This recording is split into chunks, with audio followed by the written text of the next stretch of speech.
Hello दोस्तों, स्वागत है आपका ज्ञान की पाठशाला में। आज की इस वीडियो के अंदर हम बात करेंगे ह्यूमन फिजियोलॉजी के एक बहुत ही interesting chapter digestion and absorption की। तो आज की इस वीडियो के अंदर हम देखेंगे डाइजेशन एंड एब्जॉर्प्शन के कुछ मज़ेदार सवाल, जिनके आंसर आप चाहें तो कमेंट सेक्शन में लिख सकते हैं। तो पहला क्वेश्चन है, sphincter of Oddi is present at. तो इसका आंसर क्या होगा? Ileocecal junction, junction of hepatopancreatic duct और duodenum, गैस्ट्रोइसोफेजियल जंक्शन या junction of jejunum and duodenum। तो इसका सिंपल आंसर हो जाएगा junction of hepatopancreatic duct and duodenum, क्योंकि इलियोसिकल जंक्शन तो स्मॉल इंटेस्टाइन का लास्ट पार्ट और लार्ज इंटेस्टाइन का फर्स्ट पार्ट होता है, और गैस्ट्रोइसोफेजियल जंक्शन ये तो आपका ईसोफेगस और स्टमक का जंक्शन होता है, और junction of jejunum and duodenum तो ये तो भाई स्मॉल इंटेस्टाइन के अंदर ही चल रहा है। और ये जो स्पिंचर ऑफ ओडा होते हैं, ये स्पिंचर रेगुलेट करता है जो हेपेटोपेनक्रियाटिक डक्ट से जो एंजाइम्स आते हैं, जो सिक्रीशन आता है उसको duodenum के अंदर आने से, है ना।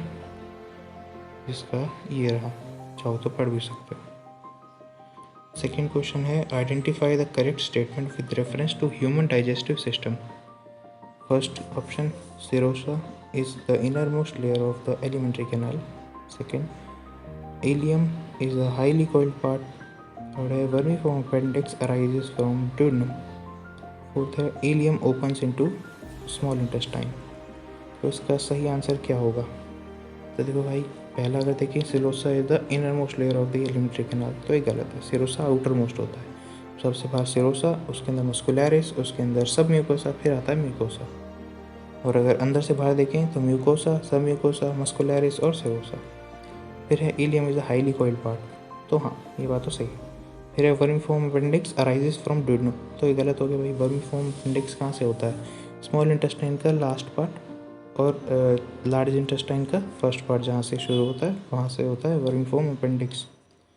और फोर्थ ऑप्शन है, ileum opens into small intestine. तो ये तो गलत है भाई, ileum opens into large intestine आएगा। इसके बारे में थोड़ा सा एक्सप्लेनेशन यहाँ भी है, पढ़ लो, पढ़ने दो। अपने अगले क्वेश्चन की ओर चलते हैं। थर्ड क्वेश्चन है, match the following structure with their respective organ location, है ना, respective location of in organ, ठीक है।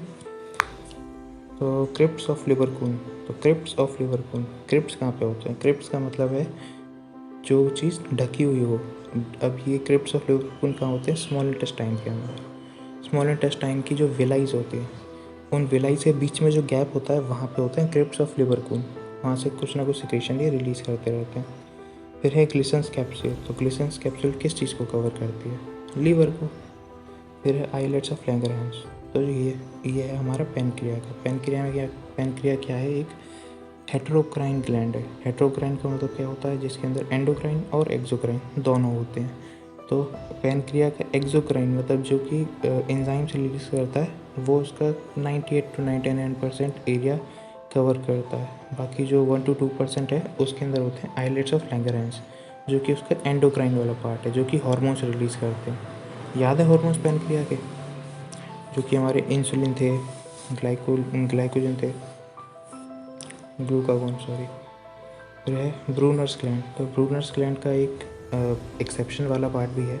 वैसे ब्रूनर्स ग्लैंड duodenum के अंदर होता है, और जितने भी ग्लैंड्स होते हैं वो सब म्यूकोसा के अंदर होते हैं, लेकिन ब्रूनर्स ग्लैंड सब म्यूकोसा के अंदर होता है, और ये duodenum के अंदर प्रेजेंट होता है। इसका सही ऑप्शन हो जाएगा, देख लेना इनमें से कौन सा है। बाकी ये रहे इसका एक्सप्लेनेशन। फिर है, which one of the following terms describe human dentition. Human dentition की अगर हम बात करें तो ह्यूमन डेंटिशन में 3 डिफरेंट फैक्टर्स हैं। सबसे पहला क्या है? थीकोडोंट। थीकोडोंट का मतलब क्या होता है? हमारा जो जॉ है, हमारी जॉ के अंदर पर्टिकुलर सॉकेट्स बने हुए हैं, है ना, गैप बना हुआ है, जिसके अंदर हमारे हर एक जो टीथ है वो फंसा हुआ है, उसको, है ना, इस तरीके की डेंटिशन को हम कहते हैं थीकोडोंट। दूसरा क्या है? डाईफायोडोंट। डाईफायोडोंट का मतलब है कि एक लाइफ स्पैन के अंदर 2 बारी दांत आएंगे। 2 बारी दांत कैसे आते हैं? कि जो बच्चा होता है, जब वो लगभग 8, 9, 10 साल का होता है, तब तक उसके जो दूध वाले दांत होते हैं वो टूटना शुरू कर देते हैं, है ना। पहले उसके 20 दांत आते हैं, तो 20 टीथ आते हैं, वो टूटना शुरू कर जाते हैं। उसके बाद फिर 32 नए दांत आते हैं। तो ये जो 2 बारी दांत आने का जो साइकिल है उसको डाइफाइडोंट कहते हैं। फिर है हेटेरोडोंट, क्योंकि हमारे ये डेंटिशन के अंदर अलग अलग टाइप्स के टीथ्स हैं, इसलिए हम इनको हेटेरोडोंट भी कहते हैं। तो सही आंसर तो बी हो जाएगा भाई। ये रहा इसका explanation, diphyodont, thecodont and heterodont. Next question पे चलते हैं। Conversion of milk to curd improves its nutrition value by increasing the amount of. तो इसका आंसर तो कमेंट में कर दो, मज़ेदार क्वेश्चन है। तो एक्चुअली होता क्या है कि विटामिन B12 का जो ये अमाउंट है कर्ड के अंदर ज़्यादा होता है मिल्क से। तो इसलिए जब वो मिल्क टू कर्ड हम कन्वर्ट करते हैं तो बैक्टीरियाज जो होते हैं, लैक्टोबैसिलस बैक्टीरियाज, वो विटामिन B12 भी सिक्रीट करते हैं। तो कर्ड के अंदर हमारा विटामिन B12 ज़्यादा होने की वजह से उसकी न्यूट्रिशन वैल्यू भी इंक्रीज़ हो जाती है। विटामिन ए जो है वो ग्रीन लीफी वेजिटेबल से, कैरेट से मिलता है। विटामिन डी जो है हमारी स्किन प्रोड्यूस करती है, जो सनलाइट के कॉन्टैक्ट में आते हैं। और विटामिन ई ये तो आपको फिश ऑयल से भी मिल जाएगा, और ये वीट से भी, ग्रीन लीफी वेजिटेबल से भी होता है। आगे बढ़ते हैं। A baby boy aged 2 years is admitted to play school and passes through a dental checkup. The dentist observed that the boy had 20 teeth. Which teeth were absent? तो इसमें बताना है कि छोटे बच्चे के अंदर कौन से टीथ एब्सेंट होते हैं। तो मैं आपको एक बात बता दूं कि जो छोटे बच्चे होते हैं उनका जो डेंटिशन फार्मूला होता है 2102, है ना। 2102 का मतलब क्या है कि उनकी जो 8 दांत होते हैं, हमने 4 क्वाड्रेंट में बांटा हुआ होता है ना अपने पूरी डेंटिशन को। तो एक क्वाड्रेंट के अंदर उनके 2 इंसीजर्स, 1 कैनाइन, 0 प्रीमोलर और 2 मोलर होते हैं, ना। हमारी पूरी लाइफ टाइम में हमारे पास टोटल 3 मोलर होते हैं, और 3 में से 1 नहीं आता है, जिसको हम विजडम टूथ कहते हैं। तो इनका जो डेंटिशन होता है वो उसके अंदर इनके प्रीमोलर प्रेजेंट नहीं होते, है ना, छोटे बच्चों के अंदर। ये रहा उसका आंसर, है ना। प्रीमोलर उसके अंदर नहीं होंगे, उनके पास 2 मोलर होंगे। नेक्स्ट क्वेश्चन है, which cell of crypts of Lieberkuhn secrete antibacterial lysozyme. तो एंटीबैक्टीरियल लाइसोजाइम जो सिक्रीट कर रहे हैं उनकी बात करनी है हमको।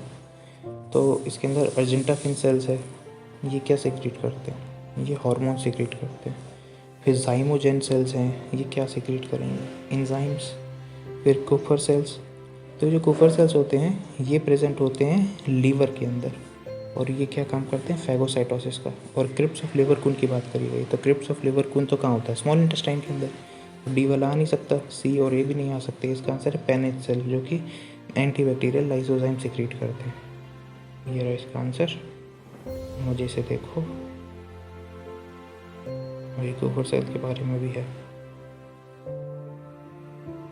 ये इन दोनों विलाई के बीच में एक छोटा सा गैप होता है, क्रिप्ट होता है। क्रिप्ट मतलब हिडन स्पेस होता है, उसके अंदर होता है ये क्रिप्स ऑफ लिवरकून, जो कि एंजाइम्स या फिर ये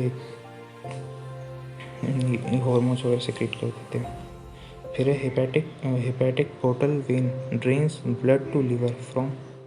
तो हेपेटिक पोर्टल वेन है ना, तो ये ब्लड लीवर में कहाँ से लेकर आएगा, ये लेकर आता है भैया हमारा इंटेस्टाइन से।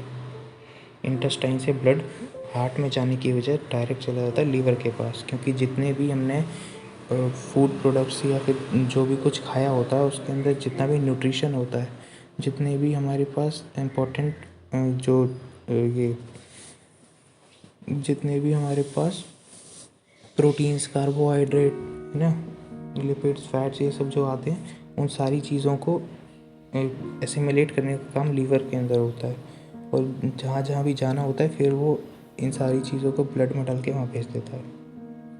तो सिंपल बात है कि इंटेस्टाइन से जितना भी न्यूट्रिशन आएगा पहले वो जाएगा लीवर के पास, फिर लीवर उसको प्रोसेस करके आगे भेजेगा। जो चीज़ स्टोर करनी होगी वो स्टोर करेगा, जो चीज़ नहीं करनी होगी उसको फेंक देंगे। कहाँ फेंकेंगे, उसको भेजेंगे किडनी के पास, ये रीनल पोर्टल सिस्टम के बारे में भी है कि किडनी से जो आता है वो भी पहले वहीं पे जाएगा, हार्ट की हो जाए। 9th क्वेश्चन है which of the following guard the opening of hepatopancreatic duct into duodenum. तो ये तो हम थोड़ी देर पहले भी पढ़ के आए कि हेपाटोपैनक्रेटिक डक्ट जो है उसको डुओडेनम के अंदर आते हैं तो वहाँ पे क्या चीज़ प्रेजेंट होती है जो कि उसकी ओपनिंग को रेगुलेट करती है, तो वो है sphincter of Oddi, C option है ना। स्पिंचर ऑफ ओडाई हो गया। अब है primary dentition in human differ from permanent dentition in not having one of the following type of teeth. तो ये तो हमने अभी थोड़ी देर पहले भी देखा था कि प्राइमरी डेंटिशन में तो बच्चों की बात कर रहे हैं। बच्चों के अंदर कौन सी ऐसी चीज़ होती है, कौन से ऐसे टीथ होते हैं जो कि नहीं प्रेजेंट होते। उनके पास 2 इंसीजर होते हैं, उनके पास एक कैनाइन होता है, उनके पास 0 प्रीमोलर होते हैं और 2 मोलर होते हैं, है ना। जब उनके पूरे टोटल डेंटिशन के अंदर 20 टीथ होते हैं उस समय की बात है ये। उसी को हम कहते हैं प्राइमरी डेंटिशन। और सेकेंडरी वाले में तो हमारे पास आ ही जाते हैं, तो इसका आंसर बी प्रीमोलर। आज के लिए बस इतना ही। Thank you.